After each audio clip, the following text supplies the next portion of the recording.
هتعمل ايه لو جعلك يوم وكان سيء بكل حاجة فيه؟ صحيت متأخر على شغلك وبتحصل عندك مشكلة عائلية وكمان مديرك في الشغل بيعاقبك وبيديلك وقت إضافي في الشغل، وفوق كل ده الشركة اللي انت بتشتغل فيها بتتعرض لسطو مسلح من عصابة خطيرة، والعصابة دي أخدت كل اللي في الشركة رهاين بما فيهم أخوك. وده اللي حصل فعلا لجندية سابقة في القوات الخاصة في الجيش. فايه اللي عملته الجندية دي وتصرفت ازاي؟ وازاي قدرت تسيطر على العصابة دي وأنقذت أخوها وكل الرهاين من إيد العصابة؟ وده اللي هتعرفه في فيلم النهارده، فدعمني بلايك للفيديو واشترك معانا في القناه علشان عيلتنا تكبر بيك وعلشان تشوف كل ملخصاتنا اللي جايه. واهم حاجه ما تنساش تصلي على النبي. بيبدا الفيلم ببنت صغيره اسمها جوي وهي بتلعب في المطبخ وقافله على نفسها الباب لان ابوها بيتخانق مع امها واخوها اللي اسمه مايكل، وبيكون واضح ان الاب متعصب جدا من تصرفات مايكل اللي بيكون عنده توحد. وساعتها جوي بتحط السماعات على ودانها وبتسمع اغاني علشان ما تسمعش خناقاتهم، وبعدها بتتحرك بخفه وبمهاره على ارفف في المطبخ والتلاجه لغايه ما بتوصل للشباك المطبخ وبتفتحه وبتقعد تتفرج على المنظر رغم الارتفاع العالي للمكان. وبتعدي 20 سنة وبنشوف جوي وهي بتصحى من النوم مخضوضة لأن هي اتأخرت على شغلها، فبتلبس هدومها بسرعة وبتخرج من البيت. وساعتها بتجيلها مكالمة من مركز الرعاية اللي أخوها مايكل عايش فيه، وبتطلب منها مديرة المركز إن هي تيجي بسرعة لأن أخوها عمل مشكلة. فبتركب جوي الموتوسيكل بتاعها وبتروح بسرعة للمركز، وهناك بتعرف جوي إن المديرة عايزة تطرد مايكل، وده لأنه اخترق ملفات سرية من على كمبيوتر المركز وسربها للصحافة. ووقتها المديرة بتقول لجوي ان هي مش هتبلغ الشرطه لان هي مقدره حاله مايكل. فبتحاول جوي ان هي تقنع المديره ان هي ما تطردش مايكل لان هي بتشتغل طول اليوم ومش تقدر تاخد بالها منه ولا تهتم بيه. ده غير ان مايكل اتطرد من 8 مراكز رعايه قبل كده، وصعب جدا تلاقي مركز رعايه لمايكل في وقت قريب. لكن المديره بترفض ان هي تسمع كلام جوي، فبتتضايق جوي وبتقول لها ان هي ومجلس اداره المركز بيسرقوا فلوس التبرعات، وده السبب اللي مخليها ما تطلبش الشرطه. لكن المديرة بتتجاهل كلامها وبتصمم ان هي تطرد مايكل من المركز، وساعتها بتضطر جوي ان هي تاخد اخوها وتمشي. ووقتها بتجيلها مكالمة من مديرها في الشغل اللي اسمه ديريك، وده لان هي اتأخرت على شغلها. فبتعرفوا جوي ان هي جاية في الطريق وقربت توصل، وبتاخد اخوها وبيروحوا بسرعة علشان يركبوا الموتوسيكل. لكن جوي بتتصدم لما بتكتشف ان الموتوسيكل مفيهوش بنزين، فبيجروا علشان يلحقوا الاتوبيس ويركبوه. ولكن مايكل بيفاجئها وبيقول لها ان هم ركبوا اتوبيس غلط، فبينزلوا من الاتوبيس وبيجروا بسرعة علشان يركبوا الاتوبيس اللي هيعدي على مكان شغل جوي. ولما بيوصلوا بتجري جوي علشان تدخل الشغل، لكن ساعتها بيفتكر مايكل ان هو نسي الشاحن بتاع تليفونه في مركز الرعايه، وبيكون متعصب جدا وعايز يرجع يجيبه علشان تليفونه هيفصل شحن. فبتحاول جوي ان هي تهديه ولكنه بيتعصب اكتر وبيفضل يضربها، فبتحضن جوي علشان يهدى وبتوعده ان هي هتشتري له شاحن جديد. فبيهدى مايكل وبيعتذر لها، وبعدها بيدخلوا للشركه اللي بتشتغل فيها جوي، وهناك بتطلب جوي من مايكل ان هو يستناها في الاستقبال، وبتقول له ان هي هترجع له بعد 6 ساعات.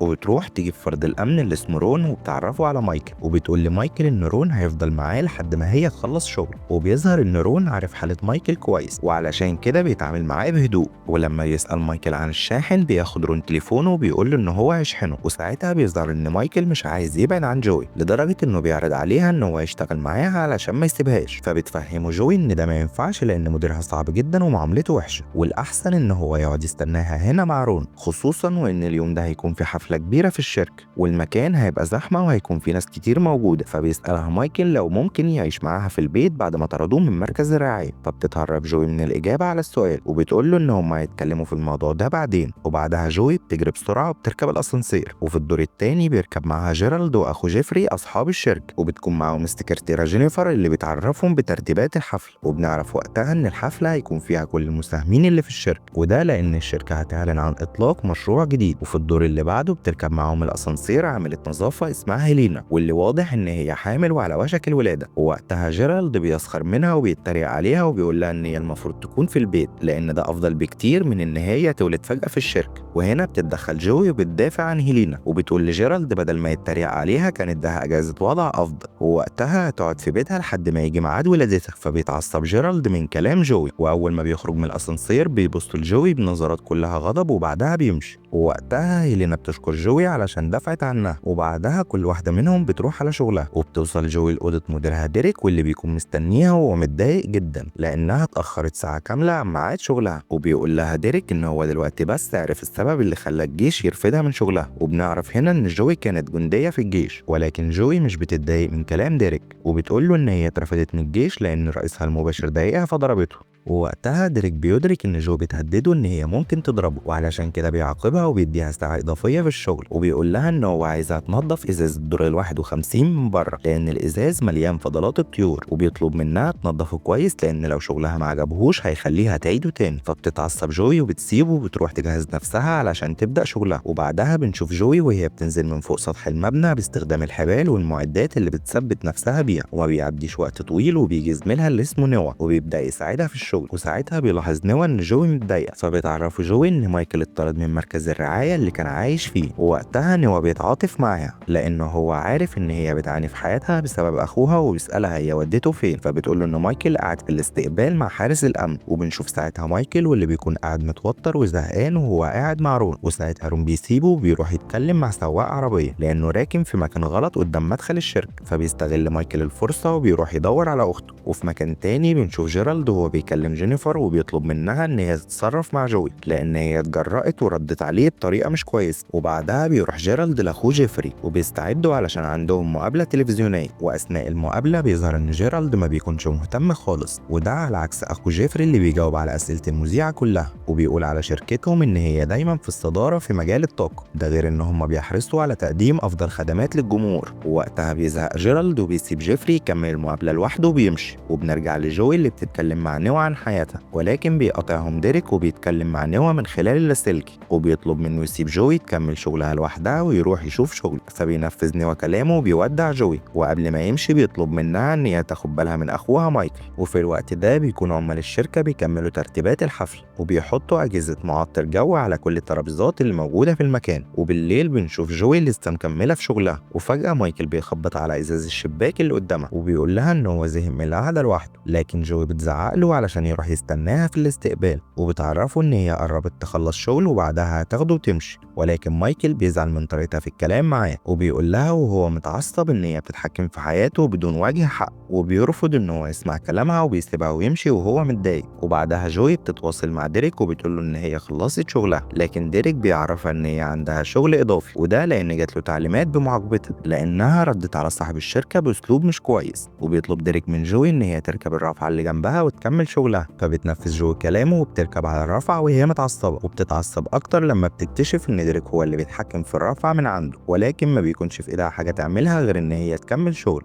وفي اللحظة دي بتقف عربية قدام مبنى الشركة وبينزل منها مجموعة أشخاص لابسين أقنعة، وبنعرف وقتها إن هما فرقة استعراضية هيقدموا عرض في الحفل. وأول ما بيدخلوا مكان الحفلة بتشاور جينيفر لجيفري، فبيطلع جيفري على المسرح وبيرحب بالموجودين وبيبدأ يقول كلمة بخصوص مشروع الشركة الجديد. ووقتها جيرالد بياخد مراته وبيطلع على أوضته، وفي نفس الوقت بتكون جوي بتتكلم مع ديريك وبتطلب منه يرجعها تتحكم في الرافعة علشان عايزة تنزل لأنها خلصت شغلها. وفي اللحظة دي بيدخل 2 من المقنعين لأوضة ديريك وبيخلصوا عليه وعلى مراقب الكاميرات اللي موجود معاه، وبيكون من الاتنين المقنعين دول بنت اسمها زي، وبتقعد قدام وحدة التحكم الرئيسية وبتخترق كل الأنظمة. وساعتها بنعرف إن الفرقة الاستعراضية دي كلها عصابة، وبتقول زي لزميلها اللي معاها إن ما كانش في داعي إن هو يقتل الموظفين، لكنه بيتجاهل كلامها وما بيردش. وبعدها بتتواصل زي مع زعيم العصابة وبتقول له إن كل أنظمة المبنى بقت تحت سيطرته. وبيكون جيفري لسه على المسرح وبيتكلم مع الحضور عن التزام الشركة قدام عملائها، ولكن فجأة واحد من المقنعين بيسخر من كلام جيفري وبيتهمه إن هو بيكذب. وساعتها الراجل ده بيشاور لكل اللي معاه، وده علشان يلبسوا ماسكات أكسجين في بقهم. وبعدها بيتحكم عن بعد في كل أجهزة المعطر الموجودة في المكان، فبيخرج منها غاز وبيملى المكان، فبيقع كل الموجودين في المكان واحد ورا التاني وبيغمى عليهم.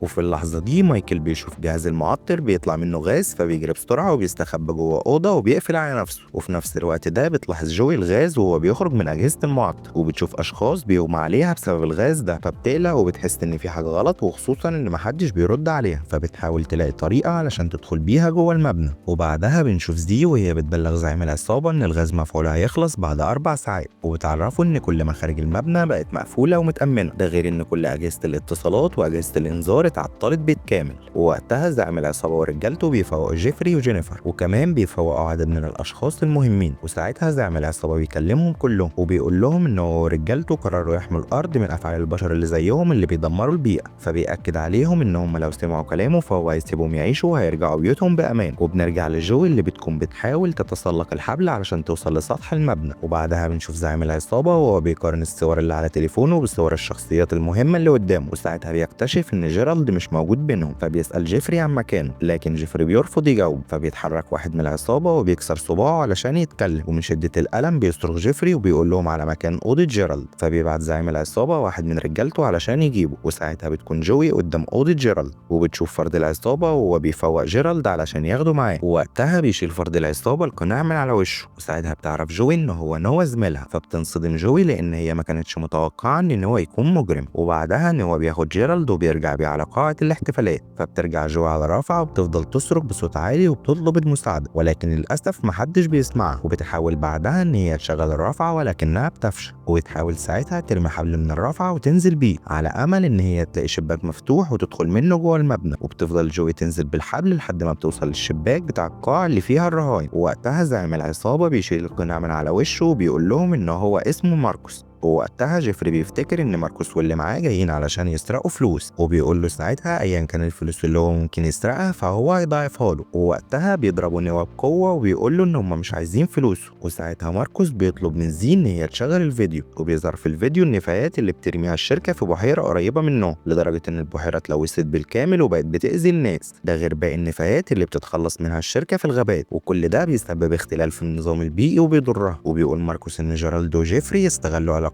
بالمسؤولين وخلوهم يسكتوا عن اللي بيحصل. وساعتها بنشوف في الفيديو صورة لواحدة اسمها إيلين، وبيقول ماركوس إن إيلين حاولت إن هي تتكلم عن المخالفات اللي بتعملها الشركة، لكن جيرالد وجيفري قدروا إن هم يلفقوا لها قضية ويسجنوها. وبعد أيام لقوها ميتة في الزنزانة بتاعتها، وده لأن هي كانت ناوية تفضحهم وتقول كل حاجة في المحكمة. وفي الوقت ده بيضحك جيفري باستهزاء وبيقول لماركوس إن مفيش عنده أي دليل على جرائم الشركة، لكن ماركوس بيقول له إن اعترافاتهم هتكون هي الدليل على جرائمهم. فبيفهم جيفري إن ماركوس هيعذبهم لحد ما يعترفوا، فبيحاول ان هو يساومه وبيعرض عليه فلوس كتير في مقابل ان هو يسيبهم، لكن هو بيفقد اعصابه وبيهجم على جيفري ويخلص عليه. وهنا بيتعصب ماركوس وبيتخانق معاه وبيفكروا ان القتل مش من ضمن خطتهم. وبعد ما بتشوف جوي اللي حصل بترجع للرافعه مره تانية وبتستخدم ماده مشتعله من مواد التنظيف وبتكتب رساله استغاثه على الازاز. ووقتها ناس كتير في الشارع بيشوفوا الرساله، وعند زيف اوضه التحكم بتسمع اصوات الشرطه وهما بيتكلموا عن رساله الاستغاثه. فبتبلغ ماركوس وبتقول له ان في عامله نظافه كتبت رساله استغاثه على واجهه المبنى، وبتعرفه ان الشرطه شافت الرساله وهم في طريقهم للمكان. فبيطلب ماركوس من زي ان هي تبلغ الشرطه وبتعرفهم ان معاهم رهاين. وبعدها بيأمر نوا ان هو يروح يدور على عامله النظافه دي ويقبض عليها. وهنا بيستغل جيرالد الفرصه وبيطلع يجري من القاعه، وبتكون في واحده من العصابه عايزه تضربه بالنار ولكن ماركوس بيمنعها. وبعدها بيوصل نوا عند جوي واللي بتكون مصدومه من اللي هو بيعمله، لكن نوا ما بيتكلمش معاها وبيتواصل مع زي وبيطلب منها تحرك الرافعه للسطح علشان يقبض على جوي. وبيتحرك هو على السطح علشان يستناها، لكن جوي بتقدر تعطل الرافعه وبتوقف حركتها. وفي اللحظه دي بيوصل جيرالد الاوضه وبيحاول يتصل بالشرطه، لكن ماركوس بيروح وراه وبيقتحم الاوضه. وبيحاول جيرالد يدافع عن نفسه لكن ماركوس بيسيطر عليه. ووقتها بيدخل عليهم نوا بيكون عايز يقتله، فبيقول له ماركوس ان هو مش عايز حد تاني يموت، ولكن فجاه بيوجه نوا سلاحه على ماركوس وبيخلص عليه. وبيظهر ان نوا كان مخطط لكل ده من الاول، وبيكون متفق مع عدد من رجاله العصابه باللي هيحصل. وساعتها بيبلغ باقي افراد العصابه ان هو قتل ماركوس وبقى هو زعيم العصابه. وبدون تردد رجاله نوا بيخلصوا على التابعين لماركوس، وبكده نوا ورجالته بيكونوا هم اللي مسيطرين، وما بيكونش فاضل حد من اتباع ماركوس غير زي. وبيسالها نوا اذا كانت هتبقى معاه ولا ضده، فبتقول له زي ان هي معاه. وبعدها نوا بيرمي جثه ماركوس من الشباك وبتقع الجثه على الرافعه اللي فيها جوي. ووقتها جوي بتشوف مسدس ماركوس اللي معاه فبتاخده وبتخبيه. اما نوا فبيضرب جيرالد بطلقه في رجله، وده كعقاب ليه علشان حاول يهرب. وبعدها بيشيله هو واحده من العصابه اسمها فريا وبيرجعوا بيه على القاعه. ووقتها زي بتبلغ نوا ان في طياره هليكوبتر في طريقها للمكان، فبيقول لها نوا ان هو يتصرف. وبنرجع لجوي اللي بتحس بصوت حد وراها فبترفع عليه المسدس، لكنها بتتفاجئ ان هو اخوها مايكل، وبتكون مبسوطه ان هو كويس وما حصلوش حاجه. وساعتها مايكل بيسمع صوت الاسانسير فبيجري بسرعه وبيستخبى. وبيظهر بعدها نوا وهو بيقرب من جوي، وبتتفاجئ جوي ان هو بيبلغ عنها وبيقول ان هي واقفه على واجهه المبنى ومعاها سلاح.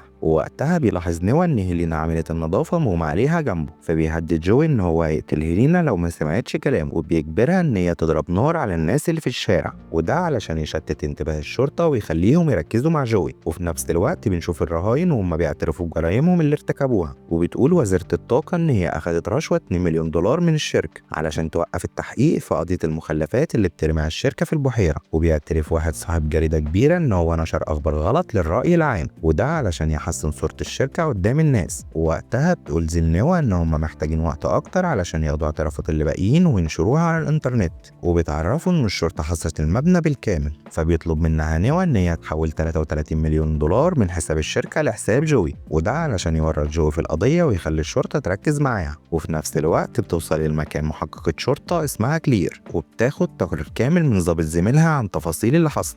وبيقول لها الضابط وقتها ان الرهائن اللي جوه من ضمنهم وزيرة الطاقة، ولسه ما فيش اي مطالب واضحة من المجرمين. وبيقول الضابط ان المشتبه فيها هي جوي عاملة النظافة. وبتعرف كلير وقتها ان جوي كانت جندية في وحدة خاصة في الجيش، وان هي اجتازت كل اختبارات القوات الخاصة بامتياز، لكنها اترفضت بعد ما اعتدت على القائد بتاعها وضربته. فبتؤمر كلير بفحص حسابات جوي البنكية، وساعتها بيدخل قائد قوات الاقتحام وبيبلغ كلير ان هو ورجالته جاهزين، ولكن كلير بتقول له ان هو ما يديش اوامر بالاقتحام غير لما هي تبلغه. ووقتها الضابط بيبلغ كلير ان في 33 مليون دولار اتحولوا من الشركه لحساب جوي. فبتستغرب كلير وبتحس ان جوي مش هي اللي ورا اللي بيحصل، لان مفيش اي سبب يخليها تبعت رساله استغاثه وتلفت الانظار ليها، خصوصا وان الشركه نفذت طلباتها وحولت الفلوس ليها. وساعتها بنشوف جوي بتقرب من جثه ماركوس وبتاخد التليفون اللي في جيبه، ولكن فجاه بيختل توازن الرافعه وبتقع جثه ماركوس من عليها. اما جوي فبتلحق نفسها وبتمسك في الحبل وبتتصل بالطوارئ علشان يوصلوها بالمحقق المسؤول